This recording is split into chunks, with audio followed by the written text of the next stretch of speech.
Good morning, nice to be here and to be with you. And as we continue our journey through John's Gospel, we come to chapter 2, turning water into wine.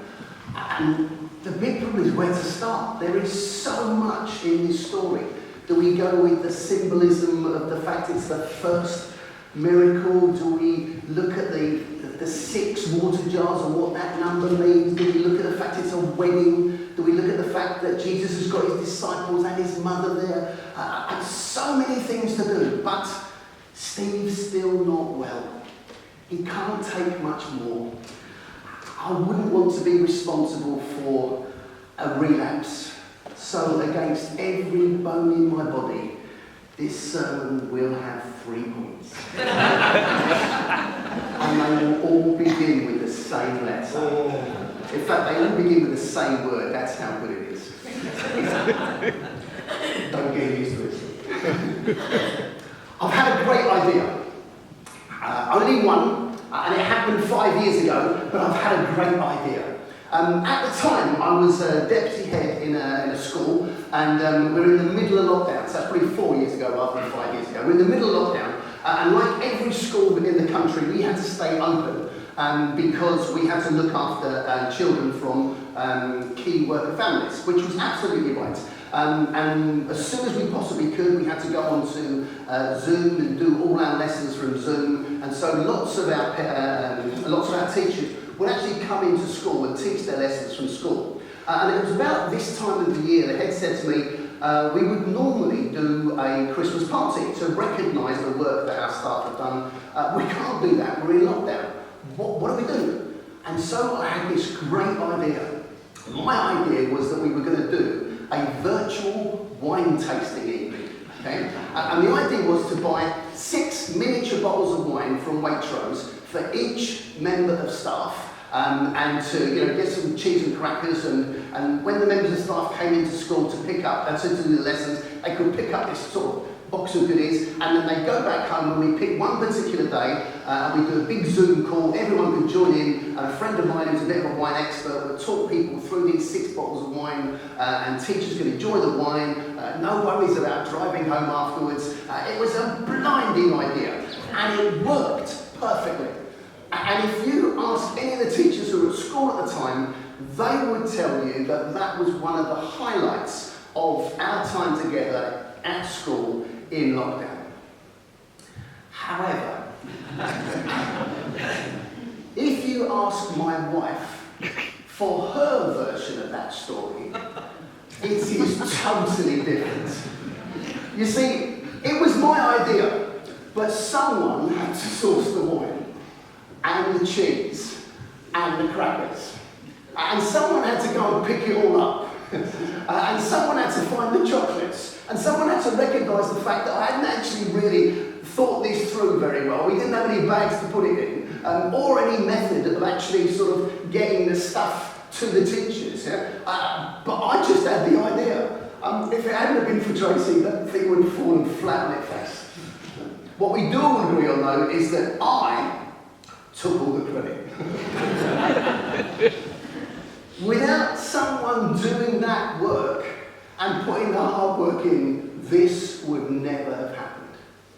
And as we turn and we look at the story of Jesus turning water into wine, one of the things that strikes me is the fact there are so many other people involved in doing stuff in this story. And it's, as Steve said, there are 7 of these miracles recorded by John. And it's very difficult to look at any of them and not see somebody else's involvement and somebody else's hard work. Jesus said to the servants, go and fill the jars with water. There are lots and lots of people involved in this story. We're going to put the next slide up and we're going to see some of the other people here. Someone had to ask the question.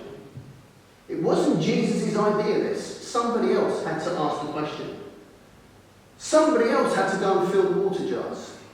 Somebody else had to take the wine to the master of the feast. And the master of the feast had to make that decision that he was going to serve that wine after he had tasted it. So many other people were involved. And we're going to look at those a little bit later on. One of my favourite films is Bruce Almighty. I don't know if you've ever seen Bruce Almighty.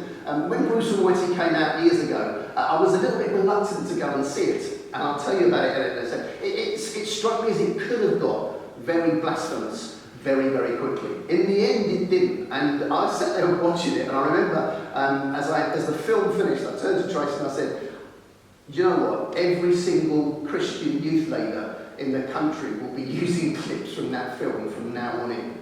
And I've just chosen a clip here from the middle of the film. What happens, if you don't know the film, is Bruce is a television reporter, and his life goes badly wrong. It's a comedy film, it's Jim Carrey. His life goes wrong, and he constantly blames God for all the things that are going on in his life. And in the end, God says, fine, knock yourself out, you have all of my powers and see how you get on. There's a great scene where Bruce can't quite understand he's got these powers, but he's in a little cafe, and they bring him a bowl of soup, and he sort of does this, and the soup parts in the middle. And it's tomato soup as well, so it's red, which is really quite cool. That was lost on lots of people, I'm sure. It's a great scene, and he realises he has the power. And so he goes and does all sorts of things with these powers, all for his own benefit.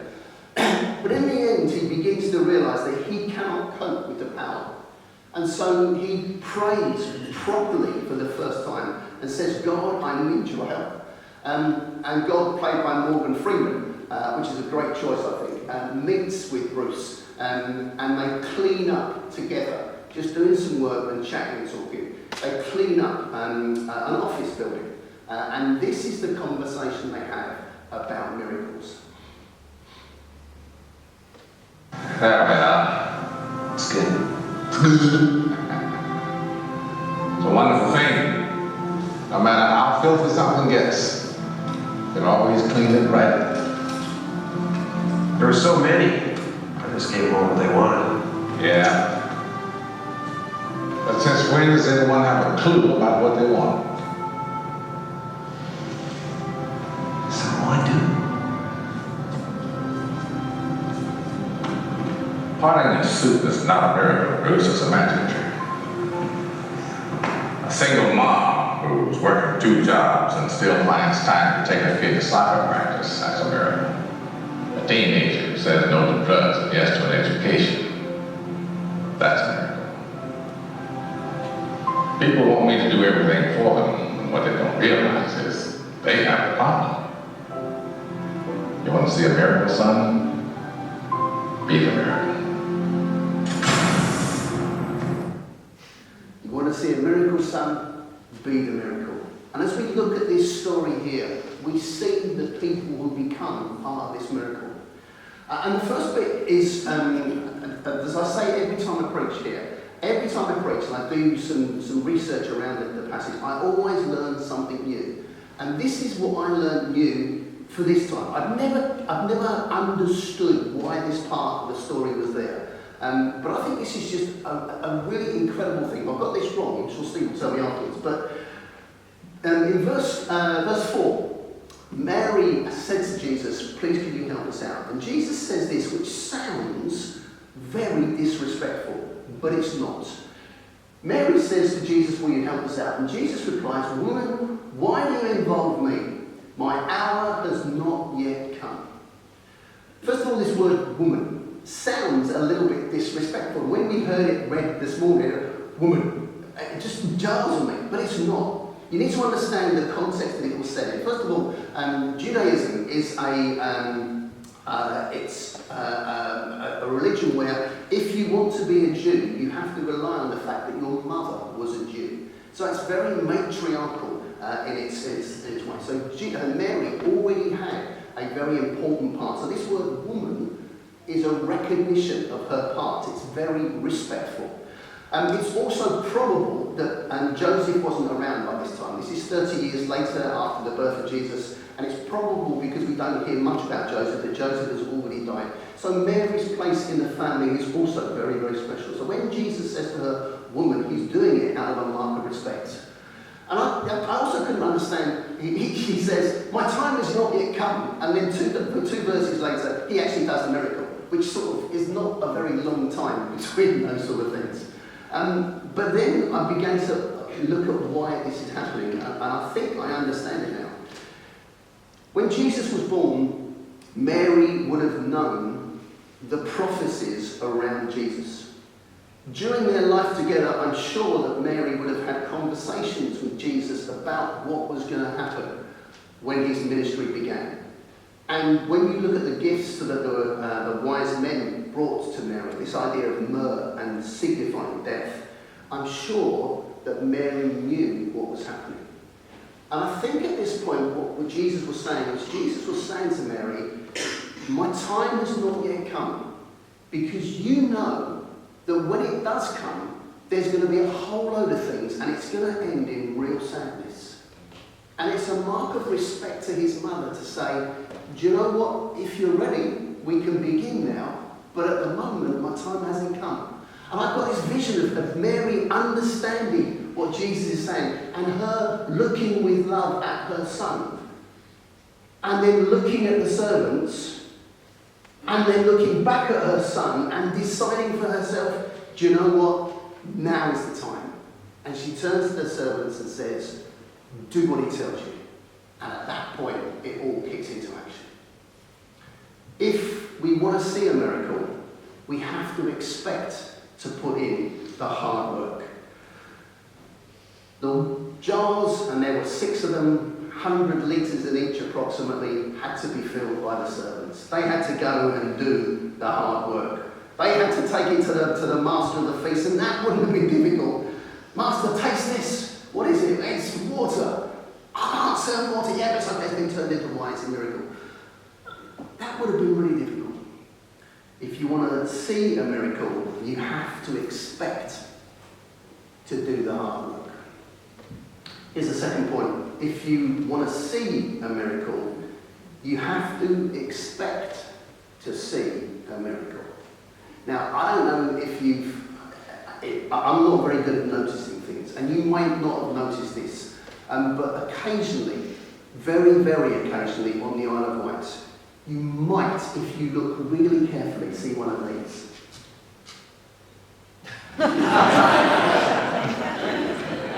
You ever seen one of those?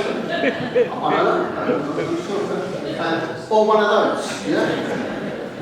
You see the red one first, and then you see the yellow one. If in Bainbridge, you one going that way and one going that way and one going up that way. And you go, whoa, yeah. And you see the first one and you see the second one, and you but very few people actually bother spending time looking at the third one, which is actually the thing that's got all the information on it. I only realised the day before yesterday, I came home to the show and said, do you know Stone Road's going to be closed in the middle of December?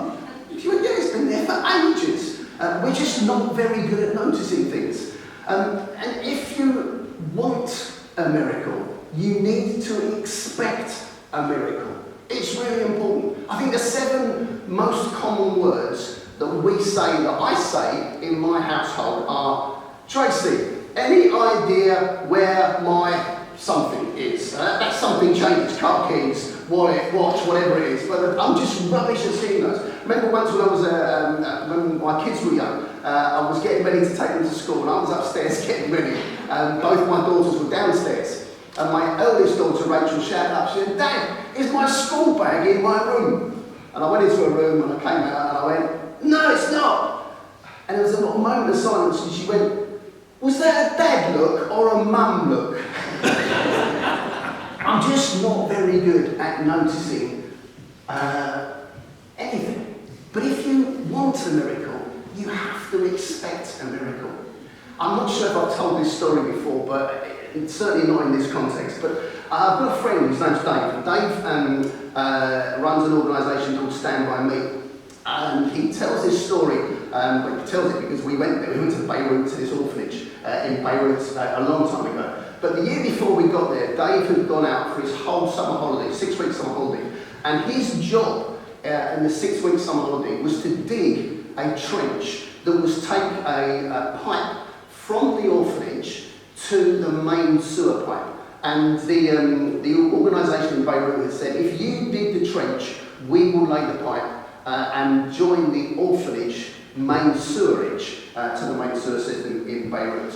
And Dave had the job of digging a trench that was 6 foot deep, 18 inches wide and 80 metres long.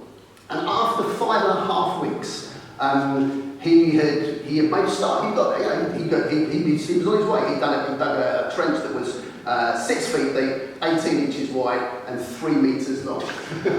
He had another 77 metres still to go. And he knew he wasn't going to complete this. And while he was in the trench one day, an army vehicle came round the corner, screeched to a halt, a major of the American army jumped out. You know, when you see someone digging a hole by the side of the road in Beirut, you need to stop and investigate. And he stopped, he said, "Mate, what are you doing?" And Dave explained the situation, and he went, "Oh, okay, fair enough." Got back in his Jeep and went off into the distance. And about 20 minutes later, Dave says, around the corner came an army lorry full of GIs who had been ordered to come and help Dave do the trench. They jumped out and they finished the whole thing. If you'd asked the GIs, was that a miracle? They'd have gone, no, it was flipping hard work. There was nothing miraculous about it at all. When I tell that story to my friends down the pub, one of them will say, "Oh, that was a lucky coincidence, wasn't it?" When you tell a story to the kids in the orphanage, they will tell you that's a miracle. You take tomato, I say tomato. Let's just agree tomato is a stupid word, that's a miracle in anyone's book. And I believe that God is doing miracles day after day, week after week, all across the world.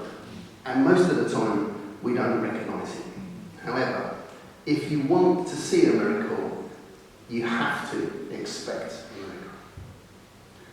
And my final point, Steve will be happy to know.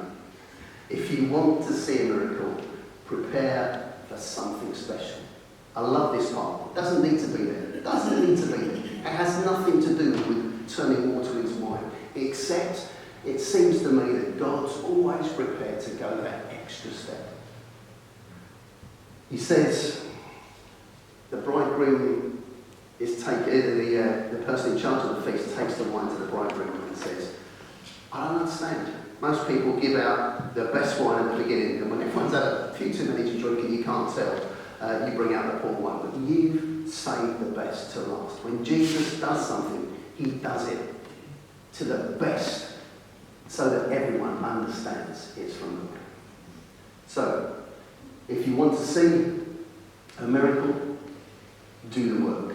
Let's have the next slide, please. Thank you. If you want to see a miracle, expect a miracle. If you want to see a miracle, expect something special. And I just want to leave you by going back to our first reading this morning, the armour of God. It's one of my favourite passages in the whole Bible for so many reasons. But it's the verse in the middle that I love, because it sums up this message. It says this: "Therefore, put on the full armour of God." That's the requirement for you to do the work. So that when the day of evil comes, you may be able to stand your ground. That's a miracle, because earlier on it talked about who we are standing against, the powers and the authorities in the spiritual realm. That's the miracle. The last bit, though, says this: so that after you have done everything, you may lie on the floor, totally exhausted, unable to move for a whole week. Does it say that? No. It could do. That would be fine. I'd be happy with that. If I've done this full armour of God and I'm able to stand against the enemy, that would be good enough for me. But that's not where God stops. Therefore, put on the full armour of God, so that when the day of evil comes, you may be able to stand your ground. And after you have done everything, to stand. We have an awesome God.